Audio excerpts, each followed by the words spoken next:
Good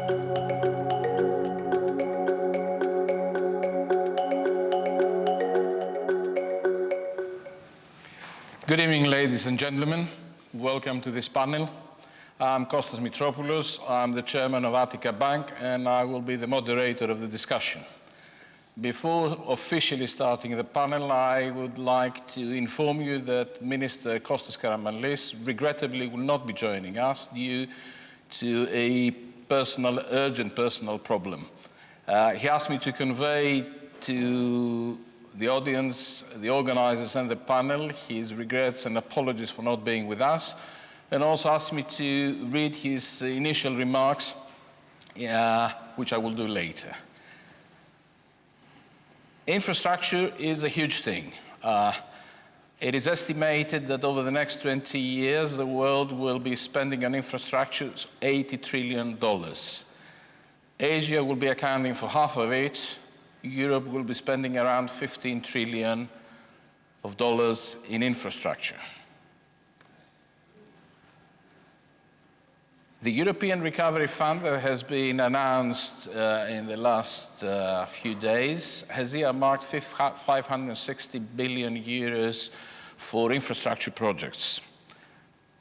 Infrastructure is big. It's got a huge multiplier, anything between 1.2 and 1.8.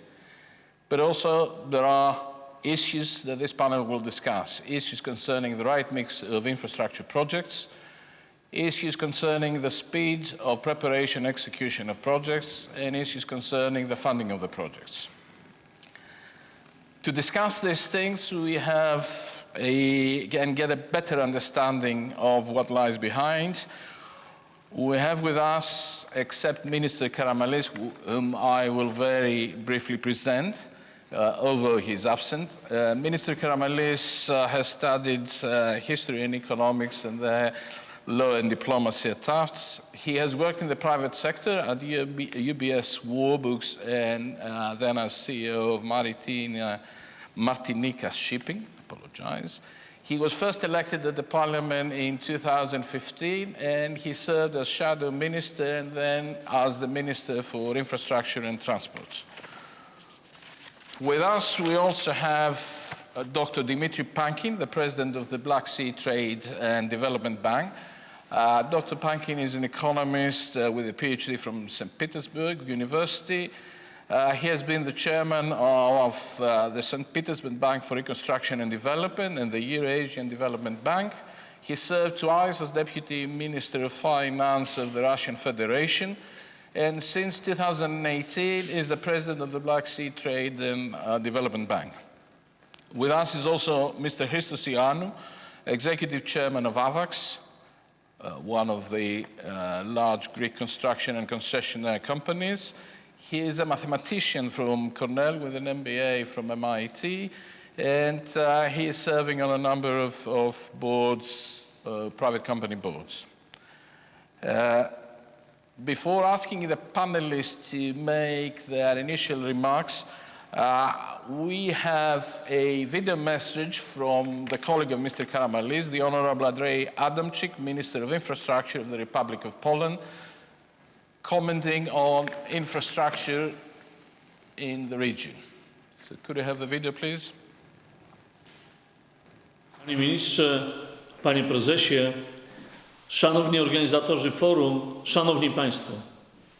Przede wszystkim pragnę podziękować za zaproszenie do wspólnego udziału oraz zabrania głosu w tak prestiżowym evencie, jakim jest niewątpliwie Forum Ekonomiczne w Delfach.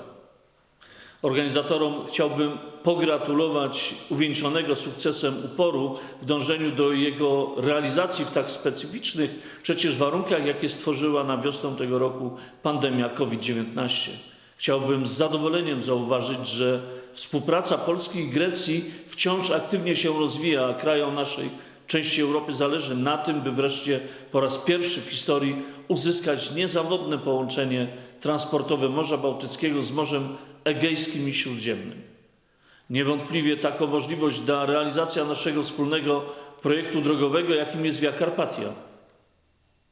Współpraca gospodarek państw naszego regionu, w tym również właśnie odradzająca się turystyka wymagają dla rozwoju stosunków dwustronnych rozwijania transgranicznych połączeń komunikacyjnych, tak drogowych, kolejowych, czy też zwiększenia liczby połączeń lotniczych. Powinniśmy szczególnie teraz ściśle współpracować na poziomie ministrów do spraw transportu i władz krajowych w celu koordynacji działań, tak by inwestycje transportowe w poszczególnych krajach były realizowane niezależnie od granic w tym samym czasie. Niefortunnym marnotrawstwem środków finansowych jest przecież budowanie infrastruktury o wysokiej jakości, która nie ma swojej ciągłości w sąsiednim państwie. Wracając do wspomnianego korytarza transportowego Via Carpatia, należy podkreślić, już dziś liczy on ponad 8800 km wraz z jego odnogami i łączy 12 krajów regionu zamieszkałe przez ponad 125 milionów ludzi.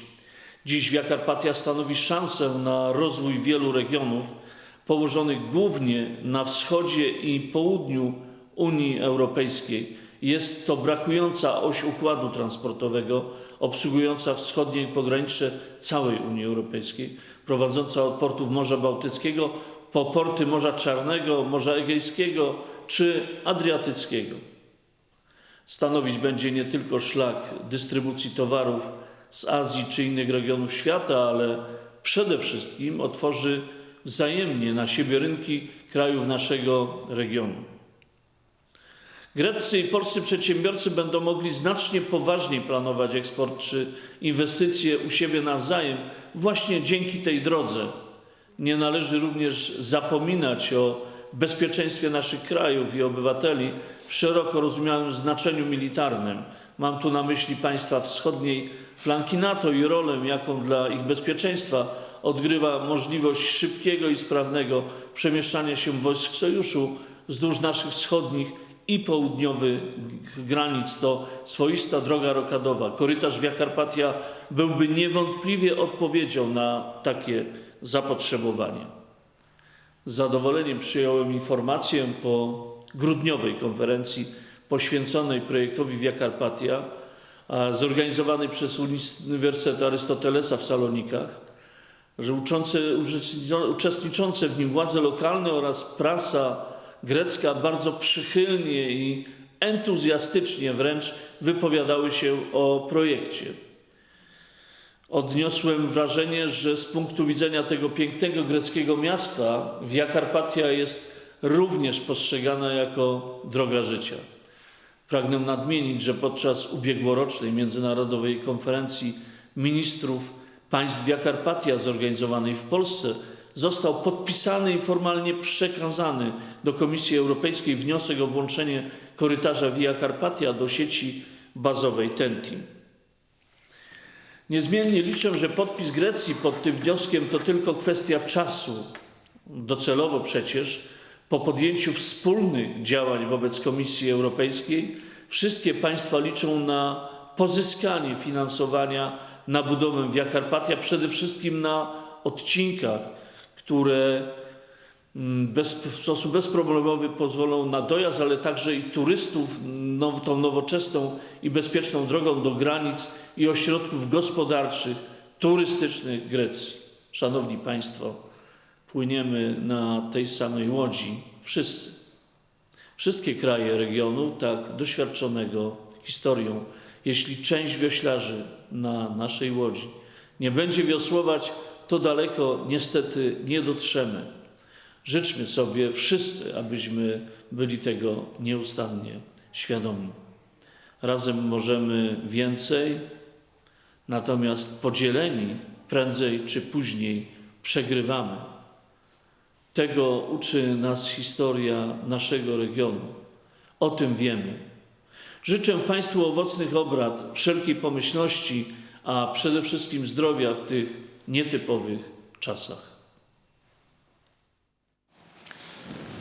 We thank Minister Adamczyk for his informative comments about infrastructure projects in the whole region. And now I will read on behalf of Minister Karamanlis. In his absence, I will read his initial remarks. At the outset, I would like to thank the Delphi Economic Forum for inviting me to this event and all those who are watching our discussion online.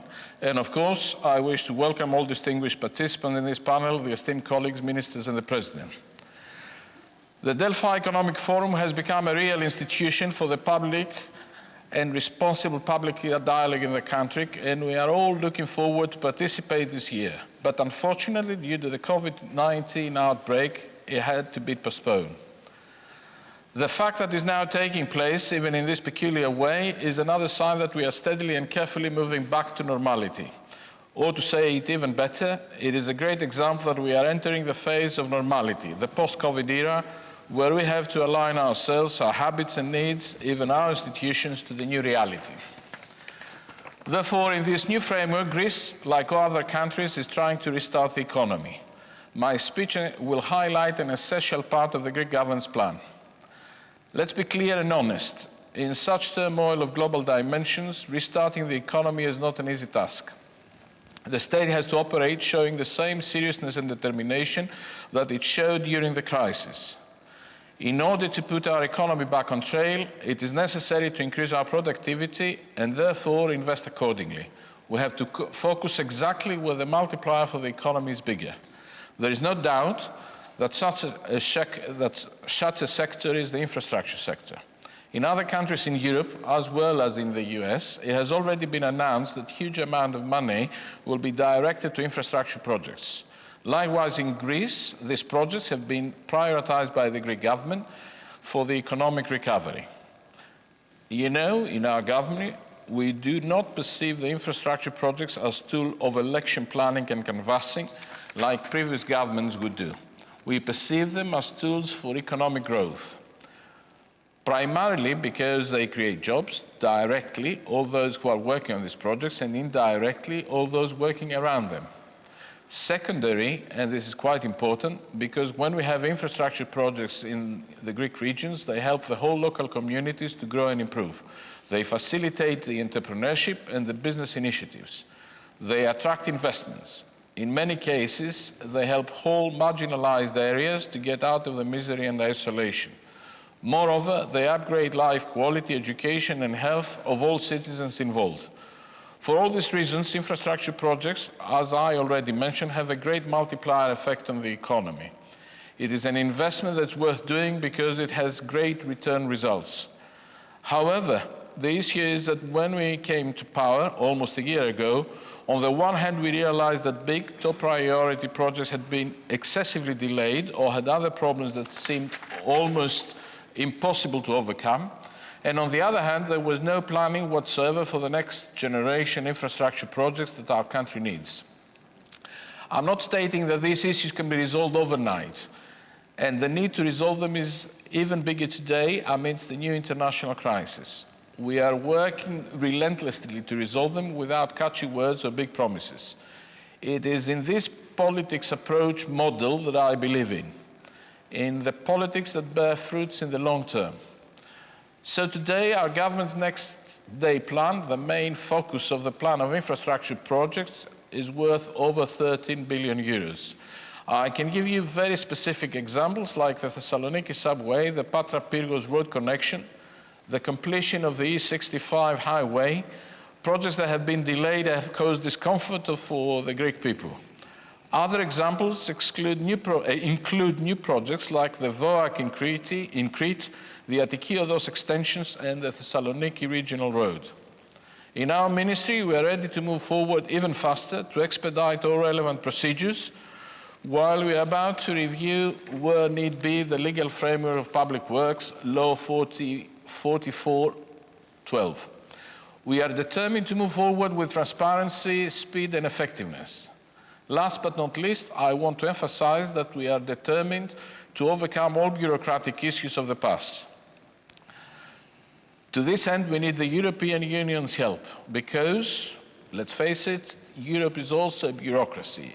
In Europe, there are also many delays in procedures, and I'm in constant communication with the European Commission. I think that we have a great and substantial cooperation, and this is why I believe that, especially under the current circumstances, there will be a mutual understanding in a way that very important for Greece projects can move forward smoothly. More generally speaking, a new international reality is underway and lots of its parameters yet unknown.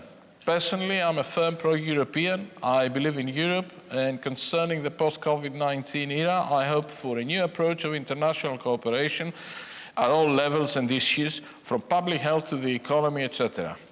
I hope and believe in a truly united Europe, powerful and at the same time a source of inspiration, a source for a brighter future for us and for our children. These were the initial remarks of the absent Minister Karamanlis. I hope I conveyed his messages correctly and smoothly. I apologize if I haven't. And then now I will turn to Dr. Pankin, the president of the Black Sea Trade Bank, for his initial remarks. Yeah, thank you. Thank you very much. Thank you for the invitation. Again, for development institution, infrastructure, it's every time very fascinating story, very interesting. We are just, again, this is our top priority for development institution. But again, today to speak about infrastructure project, I think it's not easy time. And of course, first of all, I think we have two biggest problems. One, government priority in our member country is not, frankly speaking, infrastructure. It's saving small and medium-sized company, saving some big company in trouble. This is top priority, and that's why it's difficult to expect some substantial amount of money from government budget to spend in infrastructure project now. Second, I think, again, some priority. If we are talking about transportation infrastructure like airport, seaport, you see, if we have air traffic coming down, volume of trade coming down, again, in that case, maybe it's not so urgent to have to start new infrastructure project in aircraft industry or in seaport. But again, I think not everything is black, not as a Black Sea. I think there is some area in infrastructure that now they have a very strong attention. First of all, I think it's medical. It's clear that we could see that medical infrastructure is many countries not up to date. And we have some very interesting project to rebuild medical infrastructure. One of these, it was started maybe some years ago. Actually, it's a project in Turkey. Complete restructuring of whole medical system. Not to create up to the top modern medical center in each city, but to create regional city. Regional medical center that will cover several regions, but top quality, 5 times more space for each patient than in normal medical center. So medical infrastructure, top priority. Again, a kind of crucial infrastructure like water supply, like electric supply, like waste treatment material. Again, this type of project, I think, very important, and still we think it will be necessary to work on in that area during COVID crisis. Thank you, Mr. President. We heard the political views from the minister. We heard the finances view from the president. Let's turn to the concessionaire and the contractor, Mr. Joannou. Thank you. Starting off, we were coming out of 10 years of crisis in the Greek market. And during this time, we've always been advocating that infrastructure is the best way to get out of this crisis. It's a multiplier effect that we all discuss, and we believe, and we were advocating always that this is the way to get out of it. Unfortunately, I think there were, and all the governments would agree with this. I don't think that was controversial. But I think there were 3 issues that were pulling us back. The first is budget constraints, especially here in Greece, with the financial difficulties and the deficits. It was very difficult to allocate money, and much easier to cut a construction project than, let's say, reduce something which is much more politically and socially sensitive. This is short-sighted in my view, but that's what the governments have been doing. The second is the European Union, which again has very stringent and difficult rules, as was mentioned by the speech from the minister. And on the other hand, they were very wary of handing out money for infrastructure to a country that they thought was financially responsible. And the third is, of course, the Greek bureaucracy. This is an ongoing theme, and this is one of the basic issues why Greece has huge delays in projects. Companies like ours, which is based in Greece, we're investing, but this is also a problem for new investment coming into the country. So we had all this negative, let's say, backdrop, despite strategically everybody agreeing that you need to invest in infrastructure. But on the positive side, we had, let's say, a new government which was taking on the country's finances, where a lot of very painful cuts had been finished with, very pro-business, and looking to develop more private-funded projects. So we were starting to hope. Then suddenly, one fine day, the COVID issue happened. This was obviously, a huge shock to us, and our first reaction was, and we had a lot of time to think because we were all at home at the time, was, what are we going to do now? The toll roads were decreasing in traffic. The tourism infrastructure and spending was bound to be much reduced. We had delays on the construction sites due to COVID, and it was all this, dark situation. But then we tried to start thinking about the positive sides of COVID and what happened. So I think it acted positively as a wake-up call to Europe. Suddenly, Europe decided to unleash huge amounts of money. What we'd been saying for all these years about infrastructure investment, in like a few weeks, suddenly they decided that this is what they were going to do. The budget constraints on Greece were much reduced, so that's practically a solved issue. No politician can say that there's not enough money out there anymore, I think, for projects in Greece. And the other thing that we saw was a sudden magical electronic transformation of the Greek government. Within a few weeks, we were sending SMSs to go on walks, you'd talk to government officials on video conference, you'd sign electronically, things that hadn't happened for years. So my view is that there's a very positive step in the right direction. There's a lot of funding available, and now I think it's up to Greece and the other countries of the region to take advantage of these new opportunities, get their house together, fix the bureaucratic issues that they have in order to absorb all this money. And I think it will be a positive day for construction going forward if we manage to resolve these issues. Thank you, Mr. Joannou, for your insightful comments about the COVID period particularly. Let me ask you a question. Is the post-COVID era a challenge for infrastructure or an era of new opportunities? What do you think, Dr. Pankin? I think you're completely right. This is both, again, some challenge and some new opportunity. It was very interesting to hear from my colleague that it's possible to fight with bureaucracies Greece and to some extent to speed up resolution of all the traditional problems. This is very interesting. Again, I think in that environment there is some challenge of like renewable energy project, like as I told, project in medical industry. So again, very interesting time.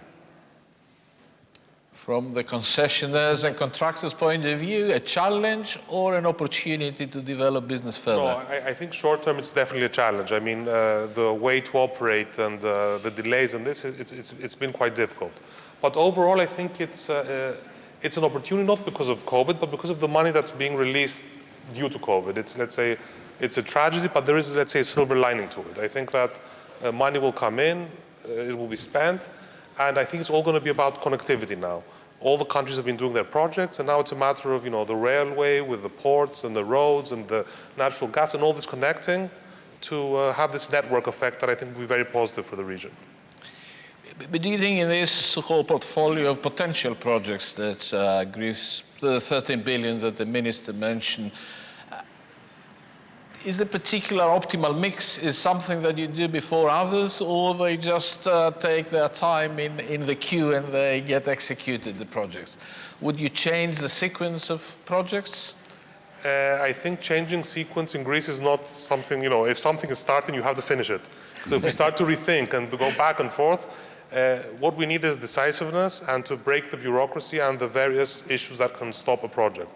They need to move very quickly. The minister, I think, was right that not enough projects were matured for him to take over, but he's been there for a year and we hope he moves faster. Mr. President, can private money mobilize to the right level to finance this 13 and another 12 billion? There was a PwC study a couple of years ago that put the figure to 25 billion for Greece. Do you think that Greece can mobilize private money for infrastructure projects? And what's the role of Black Sea Trade and Development Bank in that? I think in financial world we have very interesting time. We have plenty of money provided by European Central Bank, by Federal Reserve System.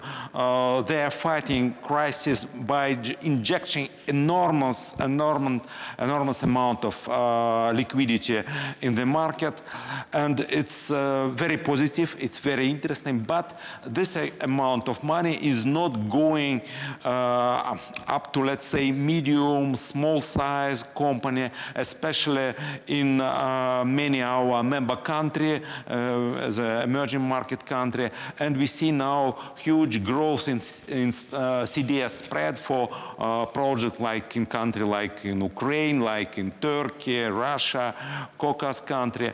In that case, question for us is the challenge for our institution is to channel this huge amount of liquidity available from, let's say, European Central Bank, from world market to company in our region. And in that case, our role, I think, will be very important to provide guarantee. Now we are looking more like, institution who could mitigate risk and who could help transfer this big amount of money available from financial market to small and medium-sized company in our country.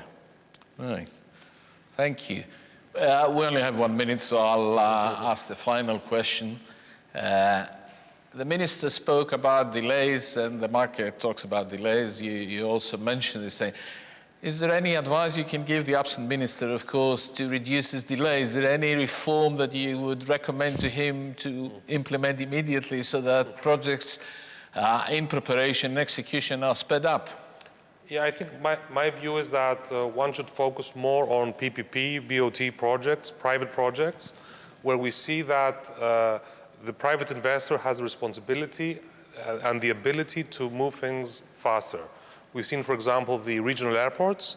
There was a competition. Suddenly, we're going to have, brand new airports in a year. If the government had done this as a government project, I think they'd still be designing the airports. Right.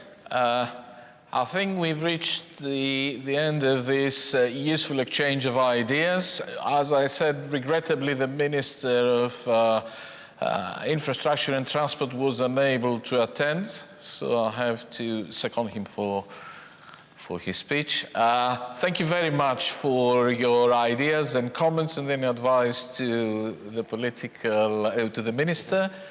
Ladies and gentlemen, thank you very much for joining us.